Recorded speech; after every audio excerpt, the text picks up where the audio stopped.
कौन सा है? गाँव वालों को पता, ये तो आम है सब। इसका मतलब एक आम है तो ज्यादा भी आम रहे होंगे। हम उससे पूछेंगे बस एक ही आम था क्या?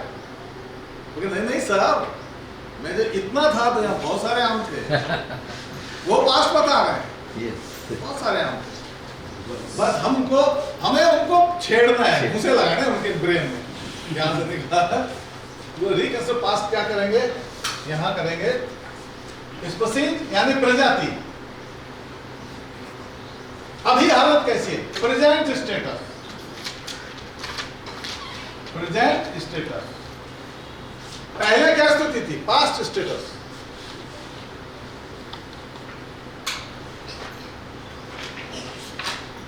When this change happened, ये चेंज कब हुआ? When this change happened, ये चेंज कब हुआ? And cause, ये चेंज क्यों हुआ? Why this change? हमने किसकी ये बात, इन्होंने कहा मैंगो, आम की बात कर रहे हैं। इन्होंने गांव वालों ने क्या कहा? पहले कितना आम था? बहुत आम था। तो बहुत ज्यादा आम था तो हम प्लस प्लस प्लस 4 बार प्लस लगाएंगे। बहुत ज्यादा था, ठीक ठाक था तो 3 प्लस लगाएंगे, कम था तो 2 प्लस लगाएंगे, और भी कम था तो 1 प्लस लगाएंगे, और नहीं था तो माइनस लगाएंगे। तो वो कह रहा है काफी आम था तो प्लस प्लस, सॉरी पास्ट में कितना बता रहा है? बहुत ज्यादा था। अब कितना है? एक भी नहीं, 1 प्लस लगा दे क्योंकि ये तो मर ही गया। तो देखिए प्लस प्लस प्लस से डिक्रीज होता है, प्लस पे पहुंचा है। ये चेंज कब हुआ? तो कह रहा है सर ये चेंज तो ये तो 20 साल हो गया। कब? 20 साल, जब लगभग 20 साल, और ये 20 नहीं है कि साहब उस समय सब मेरे बेटे का जन्म हुआ तो साल ये सारे उसके बेटे को बुलाएंगे, आज तेरा बेटा बुला बेटा कि साहब, और गांव का आदमी से नहीं पता डेट, लेकिन सब मेरे बेटे का जन्म हुआ तो साल। उसके बेटे तो कौन कितना बड़ा है बेटा, कौन सी पढ़ रहा है? कि साहब मैं पढ़ रहा हूँ 12th में, मैं फर्स्ट ईयर में पढ़ रहा हूँ, कॉलेज में पढ़ रहा हूँ। कौन सी में? सेकेंड ईयर में। सेकेंड ईयर का मतलब कितना साल हो गया? 14 साल है ना। 6 साल का स्कूल गया होगा, 14, 6 और 20, यानी 20 साल पहले की बात कर रहा हूँ। आपको कुछ एनालिसिस करना चाहिए, थोड़ा 1-2 साल ऊपर नीचे हो गया तो कोई आफत नहीं आ रही है। हमें एक टेंटेटिव एस्टिमेशन, एक्यूरेट नहीं हो रहा, कोई चिंता की बात, परवाइला ठीक है। तो यहाँ का 20 ईयर बैक क्यों हुआ ये? वो कहेगा सर बीमारी आई थी ट्रीज में, एक बीमारी लगी, सारे तरह देखिए एक बीमारी आई, इलनेस आई, और इससे ये सारे मर गए। ये बीमारी क्या है? ये लिमिटिंग फैक्टर है। हम क्या पता करना चाह रहे हैं कि जब स्पीशीज डिस्ट्रॉय हुई है तो हम लिमिटिंग फैक्टर का पता लगाना चाहते हैं कि वो कौन था। यहाँ कौन से मतलब लिमिटिंग फैक्टर है? वो गांव वाले को लिमिटिंग फैक्टर कोई लेना देना नहीं है। हमने एक साइंटिफिक टर्म दे दी, इससे ना खुद कंफ्यूज होना है ना लोगों को कंफ्यूज करना है, ठीक है ना। बड़े बड़े वर्ड बोल के लोगों को डराना नहीं है, ये ध्यान रखिए है ना। कई बार क्या हम वो बड़ा दिखने के चक्कर में ऐसे मोटे मोटे किताब दिखाते हैं, बड़े बड़े वर्ड दिखाते हैं, ये लफड़ा नहीं पालना है। एक्सटेंशन का पहला नियम ये सिंपल रहिए, लोग जो समझ सके वो वर्ड यूज करिए, वो भाषा यूज करिए, लोकल भाषा यूज करिए, जिसको आराम से हमारा आदमी वहां का समझ सके, ठीक है। बड़े वर्ड का चक्कर नहीं पालना। तो यहाँ कॉज का मतलब है। फिर हमने क्या किया, हमने उसको फिर छेड़ा वहां से कि अगर जहाँ आम होता है वहां हमने जामुन भी देखा हमारे गांव में, तो क्या नहीं था तुम्हारे गांव? अरे सब था। उसको छेड़ना है, क्योंकि हमने क्या क्रिएट कर दिया सिचुएशन कि हमारे गांव में आम के साथ जामुन भी थे। तो क्या इस पहाड़ी में जामुन नहीं था? था जामुन। कितना था साहब? ये नाले के पास पास था साहब, और जामुन भी काफी था। तो जामुन पे हम आगे, जामुन पहले कितना था? काफी था। अब कितना है? अब नहीं है। ये कब हुआ? लगभग साहब ये 40-50 साल, 40-50 साल, कितने का डिफरेंस कर दिया? 10 साल का। तो 40 और 50 कितना हुआ? 90। 90 डिवाइडेड 2 करो, 45 एवरेज 45। क्यों हमारा पहले नाला बहता था, नाला सूख गया साहब ये। नाला क्यों सूखा मुझे नहीं पता, लेकिन नाला सूख गया, यानी कि ड्राउट तो है ही। रेनफॉल घटा या नहीं घटा से, लेकिन लोकल ड्राउट को, यानी नाले का फ्लो, तो हमें से ड्राउट ही कह सकते हैं। नाले का सूखा एक ड्राउट, तो ये सूखा सूखा है वहां का, यानी कि ड्राउट यानी कि सूखा। फिर गए हम यहाँ टीक पे, एक टीक खड़ा हुआ है। टीक कितना था? एक ही था क्या? टीक भी खूब था। सागवान पहले कहना खूब था सर, अभी ये कि साहब एक ये है, एक आध पहाड़ के पीछे 2-4 और होंगे, यानी कि थोड़ा सा है ठीक। ये भी कम हुआ है। ये कितना सर? ठीक तो 10 साल पहले, 10 साल पहले क्या हुआ कि सब स्मगलिंग हो गया, कटाई हो गया, चोरी हो गया, लोग चोरी कर रहे हैं, रात को चोरी, तो लिमिटिंग फैक्टर कटाई किया क्या? ठीक जहाँ होता है उसके साथ कई बार टेमरिंड इमली भी आ जाती है। इमली थी, लेकिन इमली के तो 2-3 ही पेड़।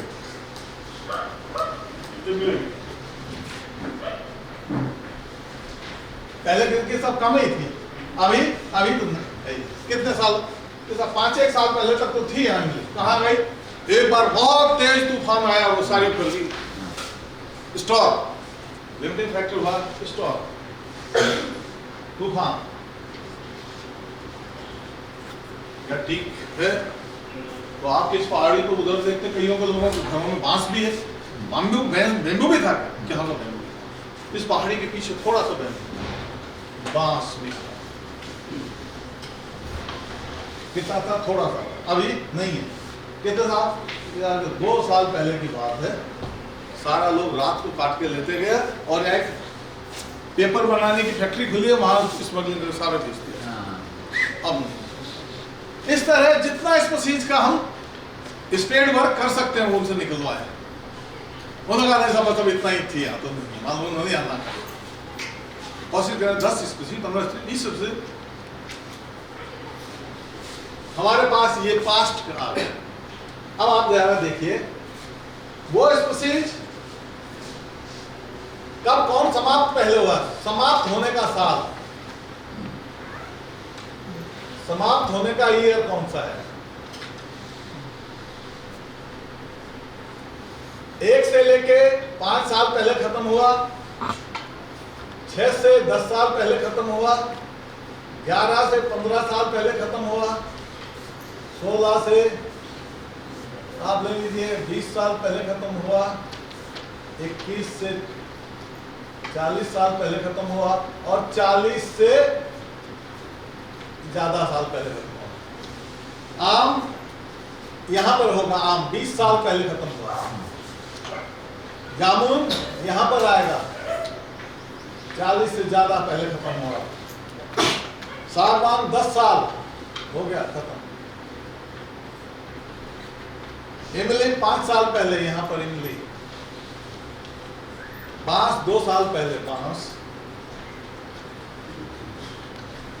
मुझे कौन रिसेंट कौन खत्म हुआ है? इमली और बांस। सबसे ज्यादा खत्म हुए कौन तय हो गया? जामुन। अब इसको आप मैं सिंपल करता हूं। अय्यर साहब की एक बहुत अच्छी फैक्ट्री है मोटरसाइकिल बनाने की, मैं इनका अकाउंटेंट हूं, सारा पैसे का हिसाब मेरे पास है। मैंने एक दिन गड़बड़ कर दी, अय्यर साहब ने मुझे ऑफिस निकाल दिया। अय्यर साहब ने मुझे ऑफिस से निकाला 12 फरवरी को। कब निकाला? 12। यहाँ में बैठता था, ये मेरी टेबल है, ये मेरा कंप्यूटर है, ये मेरा घर, ये इंडस्ट्री है, और सब लोग इधर उधर ये सब बैठते थे, मैं मेरी सीट लेती। इन्होंने 12 तारीख को किक आउट कर दिया मुझे, you are a cheat, so I can't retain you in my office, in my factory, जाइए। मेरे को लाभ देके, हाँ, और मैं चला गया। मान मेरा घर है सपोज करिए मुंबई में, मुंबई चला गया, 12 को निकाला, आज कितनी तारीख है, एक दिन बाद इन्होंने मुझे फोन किया, और यार सर शर्मा जी कहाँ हो? मैं कल आपने मुझे लाद दे के बाहर निकाला था, मैं तो मुंबई आ गया मेरे घर। अरे यार चलो आ जाओ, क्योंकि आप एक अच्छे आदमी हो, दोबारा गड़बड़ मत कर, ठीक है, ये मौका देता हूँ क्योंकि बहुत काम है, मैं नया आदमी कहाँ ढूंढूंगा, बस बदमाशी मत करो, आ जाओ। इन्होंने कम टाइम के लैप्स होने से मैं मुझे बुला लिया, मैं आ गया हूँ 13 तारीख को। मैं आपसे ये थोड़ी पूछूंगा कौन सी चेयर पे बैठी, क्योंकि चेयर हो रही ना, चेंज क्या हुआ है। मैं ये थोड़ी पूछूंगा मेरा कंप्यूटर कहाँ है, मैं थोड़ी मेरी अलमारी का सारी चीज वही तो है, सारा स्टाफ वही है, मुझे रीस्टार्ट में कोई प्रॉब्लम नहीं होगी, क्योंकि द सिचुएशंस आर सेम, कोई चेंज नहीं हुआ, कोई बायोलॉजिकल फैक्टर चेंज नहीं हुआ है, मेरा रीस्टार्ट बहुत ईजी हो जाएगा। दूसरी चीज, इन्होंने मुझे 12 फरवरी को निकाला, 12 फरवरी 2023 को निकाला, और 12 फरवरी 2075 को इन्होंने मुझे फोन किया। कितने साल बाद? लगभग 50-60 साल बाद फोन किया। और शर्मा जी कहाँ हो? कौन बोल रहे? अरे शर्मा जी अभी अरे अभी तुम मरा नहीं, जिंदा ही है यार। नहीं मरा, हेल्दी है तो बेटा आया वापस। याद कर, मैंने तेरे को 12 फरवरी 2023 को निकाला था, मेरे पास बहुत ज्यादा काम आ गए, अब तू आजा यार, वो बहुत पुरानी बातें होगी प्लीज। मैं 50 साल बाद आया, आकर मैं पूछूंगा किधर बैठूं, सेम कुर्सी नहीं है वहां पर, चेंज हो गई है, क्योंकि ये कुर्सी बोला सर वो मेरा यहाँ चेयर थी, अरे वो चेयर टूट गई, अभी 60 साल तक चेयर वही रहेगी। अच्छा मेरा कंप्यूटर वो कहाँ गया? अरे वो हमने मेरे को खराब हो गया था यार। और इधर वो मेरी अलमारी रहती थी, अलमारी फेंक दी, नई अलमारी दे देंगे यार, चिंता मत। और उसमें एक सरयू मैडम होती थी, एक एनजीओ चलाती थी, वो मैडम ने और बड़ा एनजीओ बना लिया, और आजकल वो यहाँ नहीं रहते, उन्होंने मुंबई में स्टार्ट कर दिया, सब चेंज हो गया है। मुझे रीस्टार्ट में बहुत प्रॉब्लम हो गया, क्योंकि सब कुछ चेंज हो गया, वापस यहाँ आ जाएगा पुराना। बांस और इमली को गए हुए 1 से 5 साल हुए हैं, अगर रीप्लांटिंग करते हैं इस जोन में बांस तो ये चला है, क्योंकि बहुत चेंज नहीं हुआ है। लेकिन जामुन को चेंज थे यहाँ प्लांटिंग करते तो 40 ईयर हो गए, क्या पता कितना चेंज हो चुका है। तो हम कौन सी स्पीशीज प्लांट करेंगे? हम ये करेंगे, ये इनिशियल इनको करेंगे, इधर वाली हैं, क्योंकि ये रिसेंट ही वहां से डिसअपीयर हुई है, इनका चांस ज्यादा है, क्योंकि इनकी कंडीशंस वहां बायोफिजिकल फैक्टर्स ज्यादा चेंज नहीं हुए होंगे, रिसेंट एक्सटिंक्शन है। तो हम इसको कितना करें? ये जो इधर वाली हैं इनको तो लगाएं हम 80%, और इधर वाली इनको लगाएं 20%। अगर इनका रिजल्ट बेटर आता है तो सेकंड या थर्ड ईयर इनका नंबर बढ़ा सकते हैं, क्योंकि इनका 40 साल पहले, इसका मतलब इनके लिए फेवरेबल, इनका लिमिटिंग फैक्टर 40 साल पहले आ गया था, इनका लिमिटिंग फैक्टर इसका मतलब अभी आया है। एक और चीज करनी, अगर इमली को लगा रहे हैं तो इस लिमिटिंग फैक्टर को रोकना पड़ेगा, जो यहाँ की कटाई, अगर सेम लिमिटिंग फैक्टर तो फिर चली जाएगी। डेंगू को लगा रहे हैं तो यहाँ स्मगलिंग हुई, उस लिमिटिंग फैक्टर को फिर रोकना पड़ेगा, क्योंकि अगर लिमिटिंग फैक्टर स्टिल कंटिन्यू इसमें डिसअपीयर हो जाएगी आपका। इसलिए रिकंस्ट्रक्शन ऑफ पास्ट से आपको ये भी पता करना कि रीइंट्रोडक्शन अगर स्पीशीज का करना है तो रिसेंट जिसका डिसअपीयरेंस हुआ है पहले उसको प्रेफर, ज्यादा नंबर में उनको करिए, और उनके लिमिटिंग फैक्टर को चेक करके कम नंबर में बहुत दूर वाली स्पीशीज को लगाएं, और अगर उनकी परफॉर्मेंस बेटर रहती है तो आप next year, third year, fourth year में उनके नंबर को इंक्रीज करें। इसी तरह जो पहला वाला किया था उसमें हमारा टेलीविधि से पता लग गया था, वहां भी जो बच गई नहीं दिख रही है उनका रिकंस्ट्रक्शन ऑफ पास्ट कर सकते हैं कि वहां ऐसी स्पीशीज जो प्रेजेंट नहीं है उसको कैसे ला सकते हैं। तो ये हम इसको रिकंस्ट्रक्शन पास्ट किसका करेंगे? पहले हमने नाले का कर दिया, फिर इसी तरह एक्सरसाइज लोअर जोन की करी, तो इसी तरह एक्सरसाइज अपर जोन की करी, हमें तीनों जोन का स्पीशीज का पता लग जाएगा। इस तरह से रिकंस्ट्रक्शन ऑफ पास्ट करके हम जहां ज्यादा डिग्रेडेशन हो गया है सूटेबल स्पेसिंग को हम आ सकते हैं। इसको मराठी में कौन बताएगा? रिकंस्ट्रक्शन ऑफ पास्ट को आइसोक्लाइमेटिक थ्योरी और रिकंस्ट्रक्शन ऑफ पास्ट सीधा इजी है या नहीं? पहले बताओ। इजी है ना? कोई बड़ी रॉकेट साइंस नहीं है।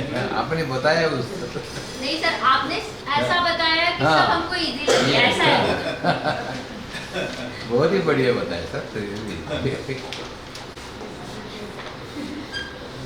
तर आतापर्यंत आपण बघितलं की म्हणजे जर एखादा डोंगर किंवा जमीन आहे तिथे ऑलरेडी म्हणजे जंगल आहे, तर त्याच्यातून आपण अभ्यास करून कोणती झाडं लावू शकतो ते आपण बघू शकतो.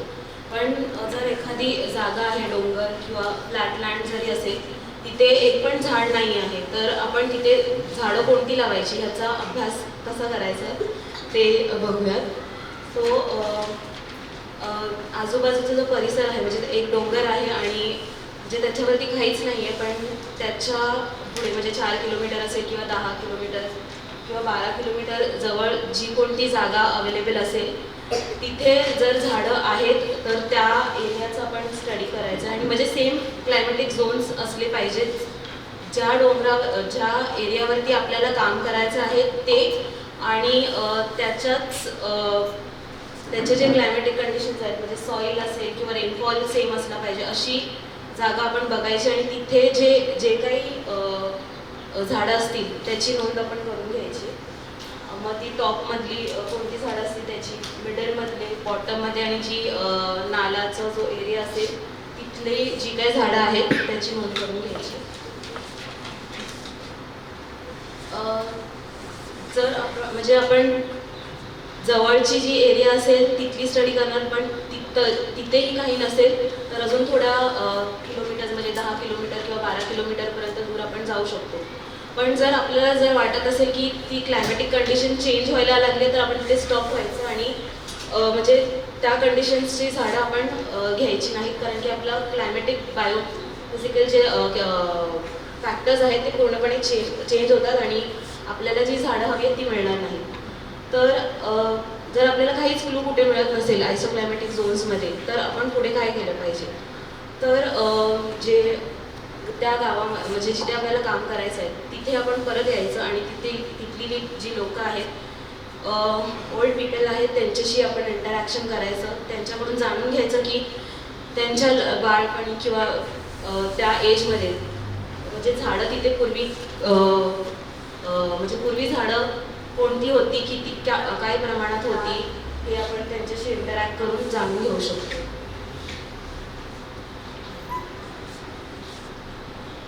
सो त्यांच्याशी बोलून आपण म्हणजे कोणती झाडं आहेत, त्याच्यानंतर त्याचं आत्ता प्रमाण काय आहे आणि पूर्वी प्रमाण काय होतं, जसं सरांनी सांगितलं आपल्याला म्हणजे जर पूर्वी त्याचं प्रमाण खूप जास्त होतं सो आपण एक स्टँडर्ड सेट करू शकतो की म्हणजे 4 स्टार्स द्यायचे तिथे किंवा कमी असतील तर त्या अकॉर्डिंग आपण त्याचे प्रपोर्शन आपण सेट केलं पाहिजे आणि त्याचं कम्पॅरिझन प्रेझेंट स्टेटसशी करायचं आहे. आणि जर ते तर याच्यावरून आपल्याला एक लिस्ट मिळेल की पूर्वी झाडं कोणती होती आणि ती कोणत्या वर्षापासून डिसअपिअर व्हायला लागली, म्हणजे तिथून ती झाडं गेली आणि त्याचं कारण पण आपल्याला समजू शकेल की का गेली. म्हणजे आता जांभूळ असेल तर डिझीज आलं त्याच्यामुळे ती गेली, त्याच्यानंतर बांबू असेल तर स्मगलिंग वगैरे व्हायची किंवा पेपर इंडस्ट्री जे सर बोलले तिथे चालू झालेली त्याच्यामुळे ती झाडं संपली. तर आपण त्याच्यावरून एक कन्क्लुजन काढायचं आहे की रिसेंटमध्ये झाडं कोणती गेली आहेत आणि खूप वर्षांपूर्वी झाडं कोणती गेली आणि त्याप्रमाणे मग आपण झाडांचं सिलेक्शन केलं पाहिजे. कारण की रिसेंटमधली जी झाडं संपलेली आहेत त्यांचं क्लायमॅटिक कंडिशन जे असेल ते थोडंफार म्हणजे सिमिलर असेल, खूप जास्त प्रमाणात क्लायमॅटिक कंडिशन्समध्ये चेंजेस झालेले नाही आहेत, जे की आपल्याला 40 वर्षांपूर्वी जे झाड गेलं आहे त्याचं म्हणजे त्या टाईमचा जो क्लायमेट असेल किंवा बायोफिजिकल फॅक्टर्स जे आहेत ते त्या टाईमला वेगळे असतील. सो त्यांचं पण आपण प्लांटेशन म्हणजे ती पण आपण कन्सिडर केली पाहिजे, पण त्याचं क्वांटिटी जी असेल नंबर जो असेल तो कमी असणार आहे. आणि ह्या वर्षी ते बघायचे म्हणजे ती कशी जगतात आहेत आणि त्याच्यानंतर पुढच्या वर्षी आपण अजून त्याचा नंबर वाढवू शकतो फाउंडेशन. हो गया?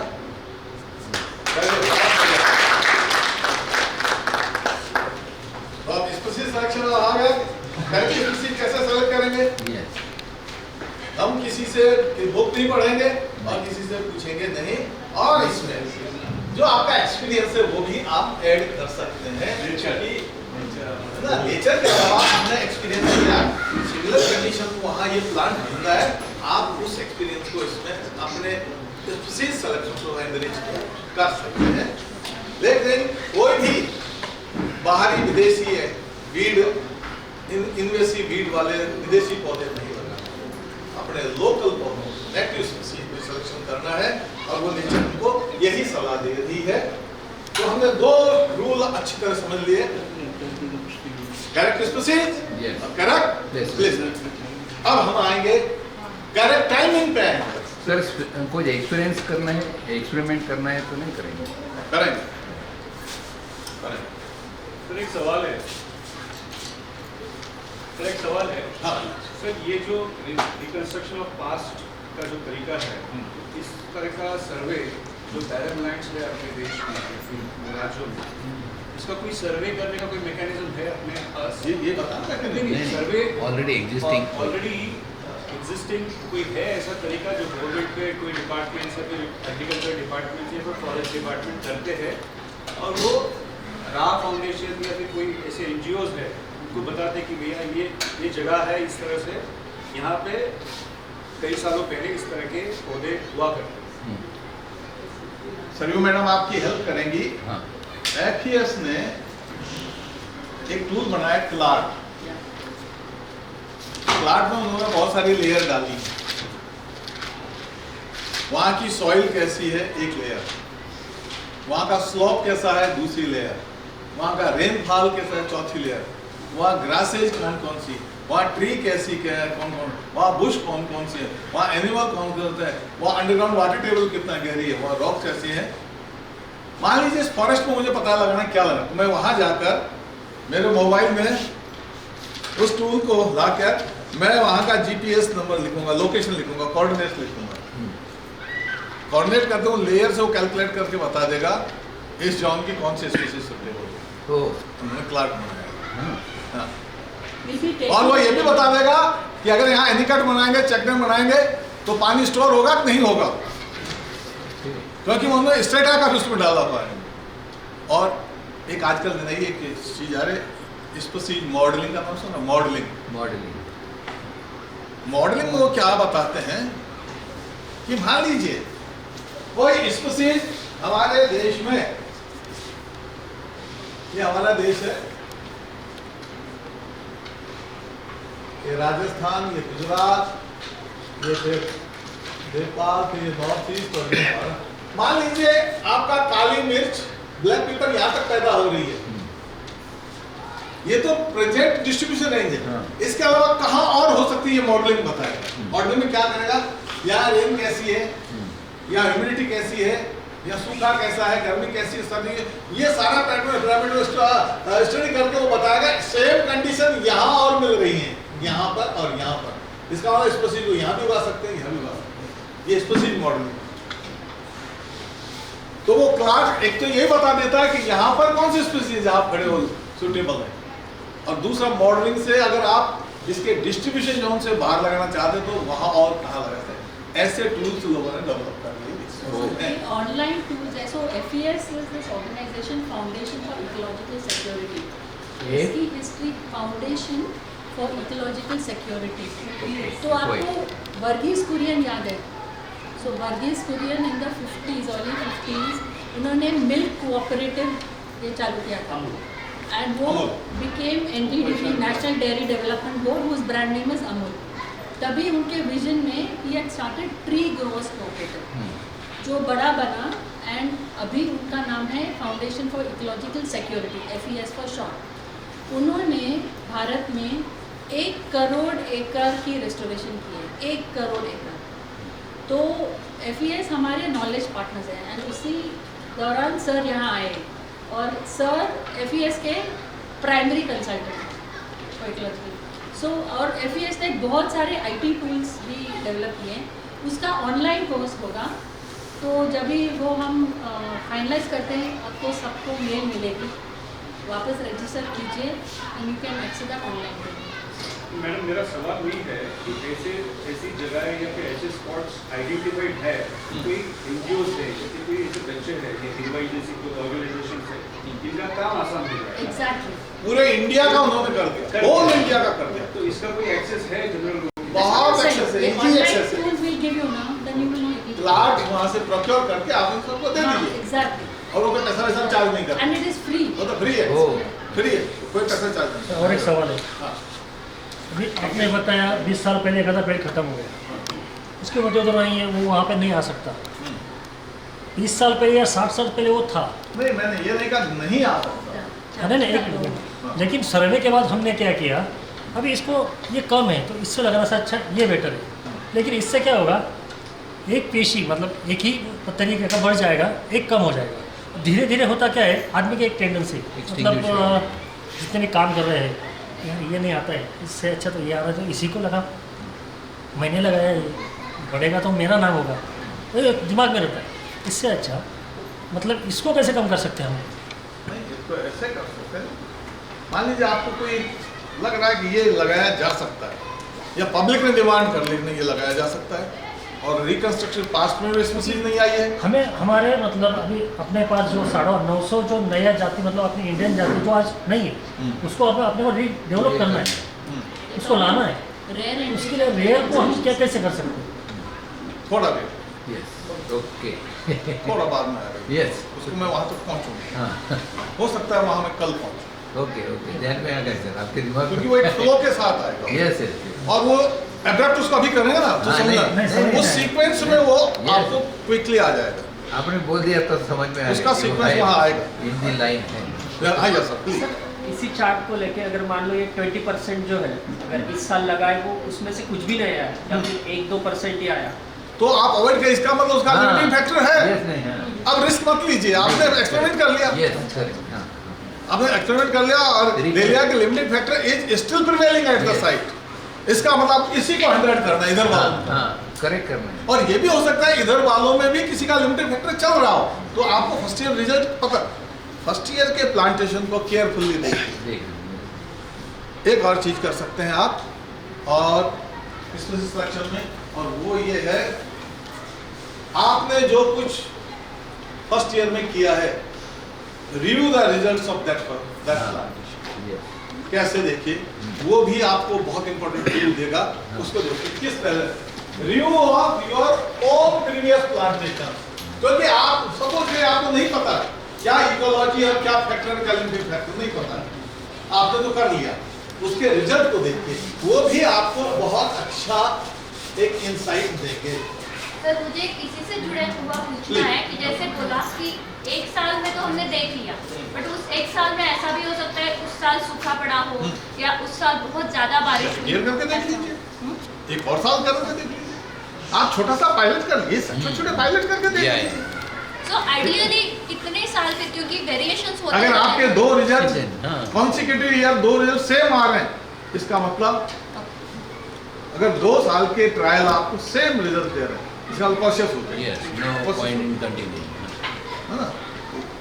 थैंक तो एक या दो कर लीजिए, छोटे छोटे पायलट, एक हेक्टेयर में करके देख लीजिए, 2 हेक्टेयर में करके देख लीजिए, 20% एरिया में करके देख लीजिए, अलग अलग 2-3-4 प्लॉट कर लीजिए, ठीक है ना? तो उससे कंट्रोल हमें एरिया अलग अलग कर, तो आपको हर तरह का एक फीडबैक मिल जाएगा, नहीं तो फीडबैक दे देंगे आप। सर एक और हाँ, सवाल। हाँ। नासिक के जो आसपास के पहाड़ है उसमें से छोटे छोटे हम उसको गायरान बोलते हैं या फिर पूरन बोलते हैं, ग्रासलैंड। तो 100 साल पीछे तक वहाँ पे कोई पेड़ ही नहीं थे, सिर्फ ग्रास थे। तो जब हम वहाँ पे नई सोच करते हैं पेड़ लगाने की, ये सही रहेगा या फिर वो डायवर्सिटी थोड़ा रुकना पड़ेगा, हाँ ये आएगा। यस आपके जो वेरीज है ना, हाँ। वो नहर होती आएंगी, यस यस वो फ्लो में अपना आप एडजस्ट होती हुई जाएंगी। करेक्ट करेक्ट अच्छा, मैं अभी एब्रप्ट कर दूंगा, नहीं, नहीं। आप उसको लिंक उससे की कनेक्टिविटी नहीं मिलेगी, समझ गए आप उस सीक्वेंस में आएगा तो फिर वो Yes. ज़्यादा बेटर है। बिल्कुल मैं सर एक क्वेश्चन ये सर्वाइवल जब भी आप कह रहे हैं ना, कौन से सीजन में देखना चाहिए? वो भी आएगा? बहुत अच्छा क्वेश्चन और बहुत सिंपल क्वेश्चन। इंडिया में लिमिटिंग फैक्टर मैक्सिमम कब आते हैं? Right. हो गया solution। तो कब करना है? समाज जब जा रही है उस समय। तो क्योंकि क्या होता है सर, अभी हम जब देख रहे हैं ना डेसिडुअस प्लांट्स में सब एनीवे वो पत्ते गिरते हैं, तो समझ में नहीं आता कि ये जिंदा है ना, नो वांट टू ब्रेक। नहीं, आराम से आप थोड़ा सा नेल से हल्का सा ये करिए, वाटर अगर जिंदा है हल्का सा ग्रीन दिखेगा, डेड है कभी ग्रीन नहीं दिखेगा। हल्की सी एक छोटी सी डीबार्किंग करिए नेल से करते ही। दूसरा उसको तोड़िए मत, उसको हल्का सा दूसरा हल्का सा यूं करिए, ये कर्व बनाएगा। और अगर पट कर टूटा ब्रिटलनेस नहीं, इसका मतलब मॉइस्चर है, मॉइस्चर का मतलब लाइव है। तीसरा, कुछ पौधे ऐसे होते हैं जो ऊपर से सूखते हैं लेकिन नीचे जिंदा रहते हैं। जिनमें एक प्लांट है पलाश, पलाश को मराठी में क्या कहते हैं? और एक बैम्बू, बांस। बेबी कंडीशन में पलाश क्या करता है? पलाश ये करता है, देखिए पलाश को, ये पलाश अभी ये पौध आपने बोया, ये इसमें ये 2 पत्ते दे दिए, ये इसकी रूट को यहाँ भेजा, लेकिन इस रूट को फर्स्ट ईयर में ऐसा रेडिश मूली जैसा बनाएगा और ये ड्राई हो जाएगा। जब पत्तियां ड्राई होंगी तो देखिए ये क्या बचा है, एक डंडी बची हुई है। नेक्स्ट ईयर यहां से रेन आएगी, एक नई डंडी निकलेगी, नए पत्ते आएंगे, ये मूली अब और मोटी हो गई है, ये स्टोर बना रहा है। रेंज के जाने के बाद गर्मी आएगा जब ये भी सूख जाएगा, देखिए एक डंडी और 2 डंडी पड़ी है। अगर जैसे ही फिर मानसून आए एक और डंडी आएगी, मूली और मोटी हो जाएगी। ये स्टोर यहाँ जमा कर रहा है और प्लांट कहाँ स्टोर में? ऊपर के स्टेम में जमा करता है, ये यहाँ नीचे अंडरग्राउंड कर रहा है। क्यों? क्योंकि इसके जंगल जहाँ पलाश होता है आग का भी खतरा है, आग चढ़ाएगा तो डिहाइड्रेट होगा, इसलिए यहाँ कर रहा है। 3, 4, 5, 6 साल ऐसा करेगा ये ऊपर से नीचे बढ़ रहा है, इसको कहते हैं डाई बैक। इस फिनोमेनन क्या कहते हैं? डाई बैक, उल्टा मरना।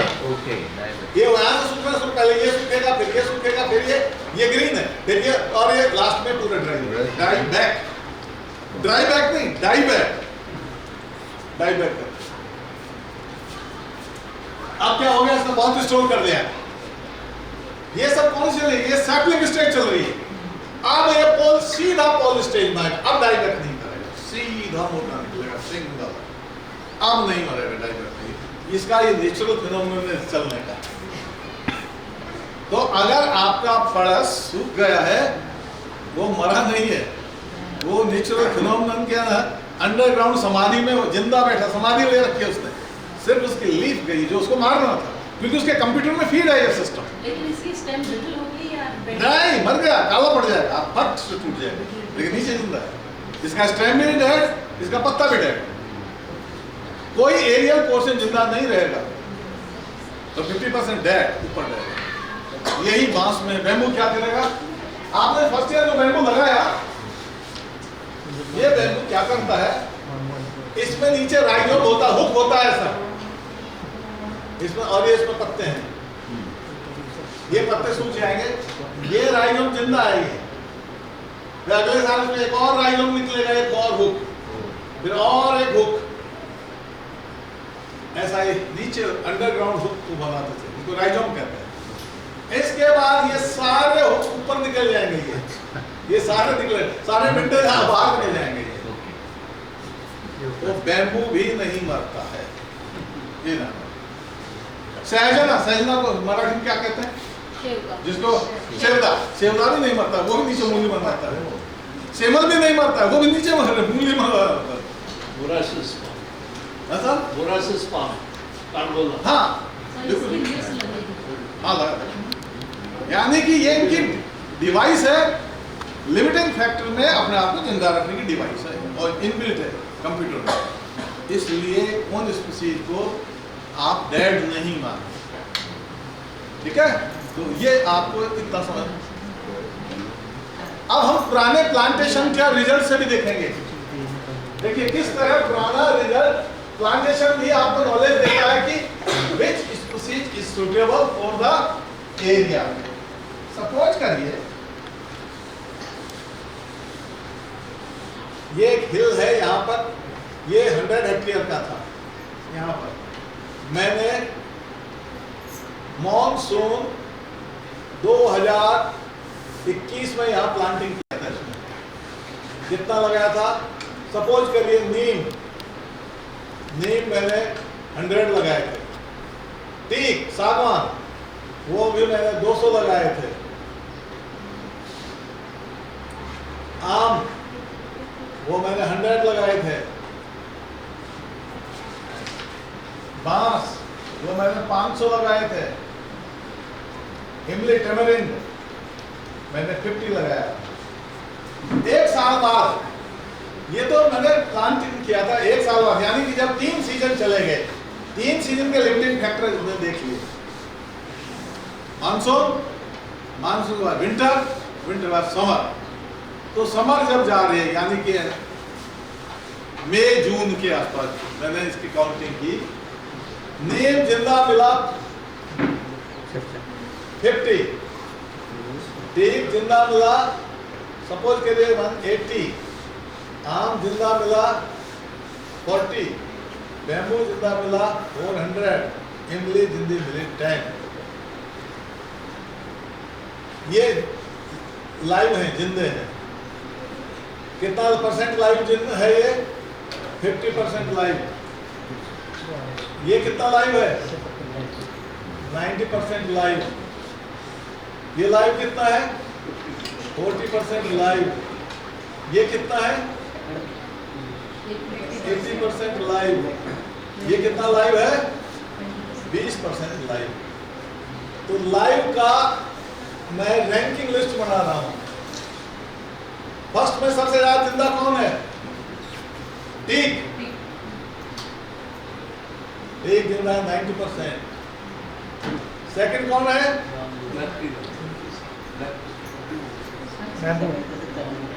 बैम्बू। बैम्बू 80%। थर्ड में सर्वाइवल कौन आया? नीम 50%। फोर्थ कौन आया? आम। फिफ्थ कौन आया? इमली। कुल 5 स्पीसीज। 5 का हाफ कितना होता है? 2.5। या तो 2 के बाद लगाओ या 3 के बाद कट ऑफ मार दो डालो। तो मैं 1 2 3 के बाद कट ऑफ मार कर, यानी कि मुझे बेटर रिजल्ट कौन दे रहा है? टीक, बैम्बू और नीम। नेक्स्ट ईयर के यहाँ प्लांटेशन में ये 3 स्पीसीज को ज्यादा प्रेफर करूंगा, क्योंकि 2 के रिजल्ट पुअर रहे हैं। जिसका आपका एवरेज 20% सर्वाइवल आ रहा है, मैंगो का 40-50 से नीचे है, और बल्कि मैं नीम को भी छोड़ दूंगा। ये 2 स्पीसीज ज्यादा बेटर कर रही है। मेरे लास्ट ईयर के रिजल्ट ने ही, एक्सपीरियंस ने मुझे एक क्लू दे दिया। मुझे सारे मेथड मैंने नहीं किए, अपने ही काम से मैंने लर्निंग की है। जो मैंने किया था उससे लर्निंग बाय डूइंग, जो क्या उससे मैंने, और उसी को मैं इंप्लीमेंट कर रहा हूँ नेक्स्ट ईयर। इस तरह भी करेक्ट स्पीसीज सिलेक्शन हम कर सकते हैं। हमने नहीं किया, किसी दूसरे एनजीओ ने किया, उनके रिजल्ट ले लीजिए। एनजीओ ने किया, फॉरेस्ट डिपार्टमेंट किया, उनके रिजल्ट, किसी का भी रिजल्ट, उससे हम लर्निंग कर सकते हैं कि कौन सी स्पीसीज हमारे लिए बेटर होगा। तो इस तरह अपने वर्क को भी रिव्यू करते रहिए, उसको भी देखते रहिए, उसका भी एक मीनिंग होता है। चाय पी लें? 5 मिनट की छुट्टी है, चाय पी लें।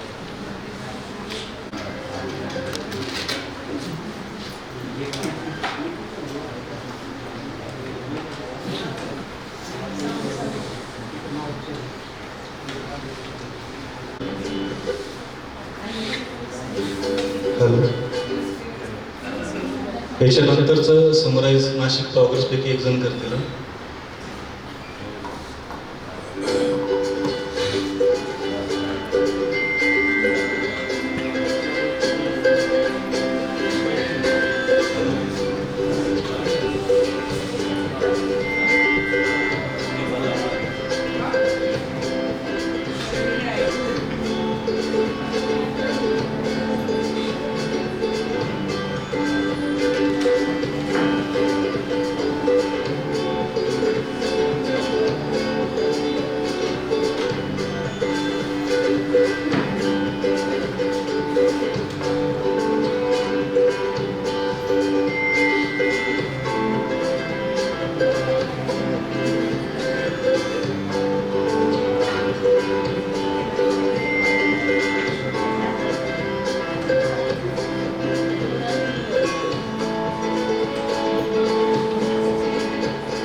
करेक्ट टाइमिंग को जानना जरूरी है। क्या है करेक्ट टाइमिंग, और करेक्ट टाइमिंग का अगर नहीं किया तो क्या हो जाएगा। करेक्ट टाइमिंग को जानना।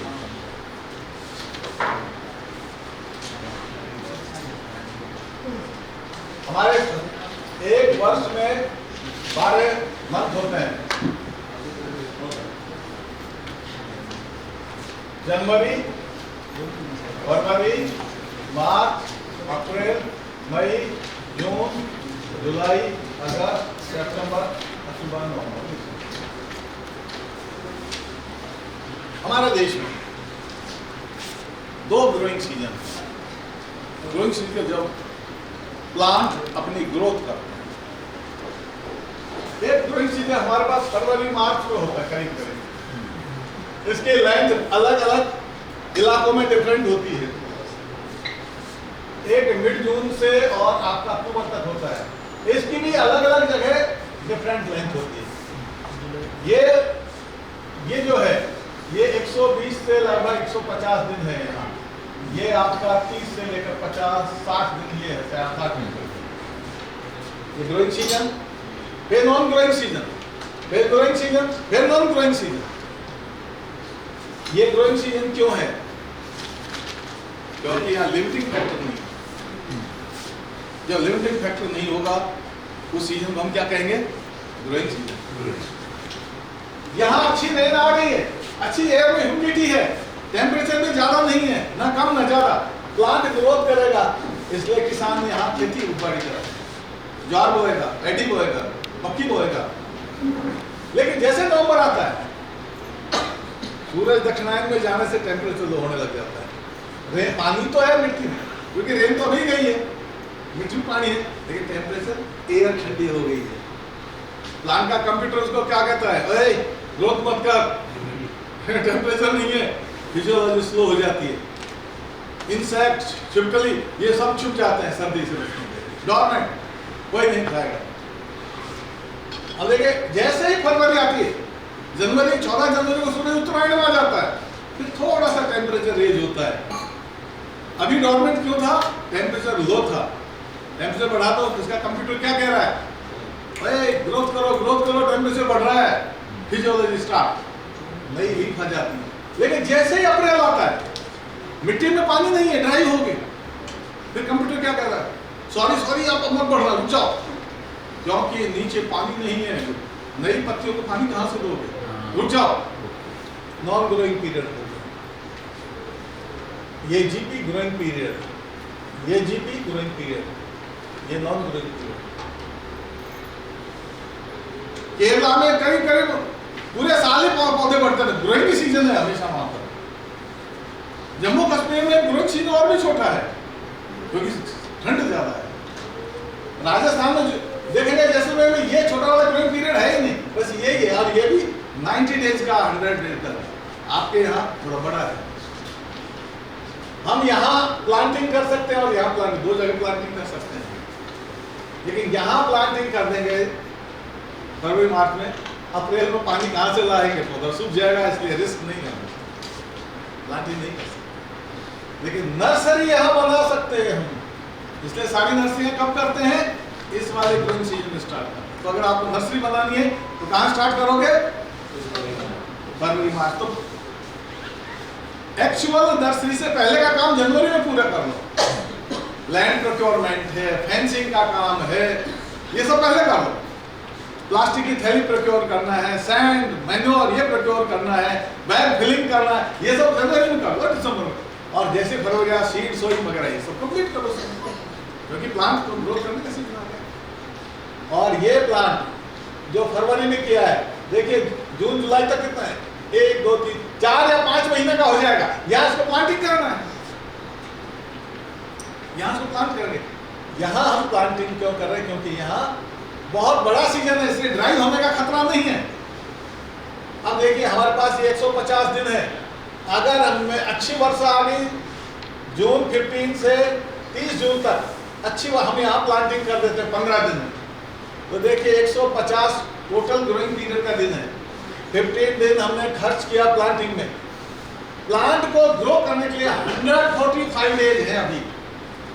प्लांट एस्टेब्लिश हो जाएगा। अभी भी हमने नहीं किया, मान लीजिए आधा जुलाई में हम कर रहे हैं, तो देखिए 15 दिन, ये 30 दिन खर्च हो गए, तो 150 डेज में 30 दिन हमारे खर्च, अभी भी 120 डेज है पौधे के पास ग्रोथ करने के लिए।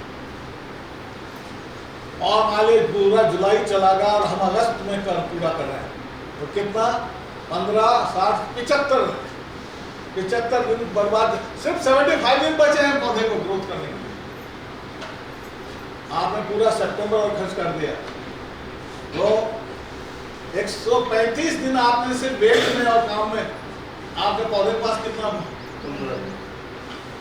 ये आपका सॉरी ये है 125 दिन, तो आपका लगभग 25-30 दिन बच, और अक्टूबर में कर रहे हैं तो 150 में से 150 आपने सिर्फ वेट और प्लानिंग में 0 दिन, प्लांट कब चलेगा? तो late planting is no planting. अब किसान पहले, मैं फार्मर हूं, मैंने ज्वार यहाँ बो दिया जुलाई, ये पहला 15 दिन में मैंने ज्वार बो दिया, अक्टूबर में मेरे यहाँ ज्वार पैदा हो गया, मैंने अगर जुलाई तक भी ज्वार को बो दिया तो अभी ज्वार मुझे मिल जाएगी, लेकिन अगर मैं अगस्त में बो रहा हूँ तो सिर्फ फॉडर मिलेगा, और मैं अगर अक्टूबर में बो रहा हूँ तो फॉडर भी नहीं मिलेगा और दाने भी नहीं मिलेंगे, क्योंकि लेट क्रॉप नहीं कर सकते। तो किसान से पूछिए करेक्ट टाइमिंग क्या है? मानसून के आते जितना जल्दी कर सको वो करेक्ट टाइमिंग है, इसके बाद सब लेट टाइमिंग है, क्योंकि ग्रोइंग सीजन उगने के बाद बढ़ने और पकने के लिए एक सफिशिएंट टाइम चाहिए। Late planting is no planting. और अगर आपके पास पानी है तो आप पानी थैली को भिगो के आप जून में रेन आने से 10 दिन पहले पानी लगा दीजिए, इसको प्लांट को लगा दीजिए, उसको कहते हैं एडवांस प्लांटिंग। एडवांस प्लांटिंग नहीं कर रहे पानी, कोई बात नहीं, 2 अच्छी रेन आने के बाद में फिर स्टार्ट कर दीजिए, ये आपका करेक्ट टाइम प्लांटिंग। लेट अगर आज आपने 1-1.5 महीने के बाद करेंगे, सब लेट प्लांटिंग है। लेट प्लांटिंग ही नहीं हो, आपका केज रिप्लेसमेंट कितना करेंगे, आपके पौधे मरते हुए चले जाएंगे। इसलिए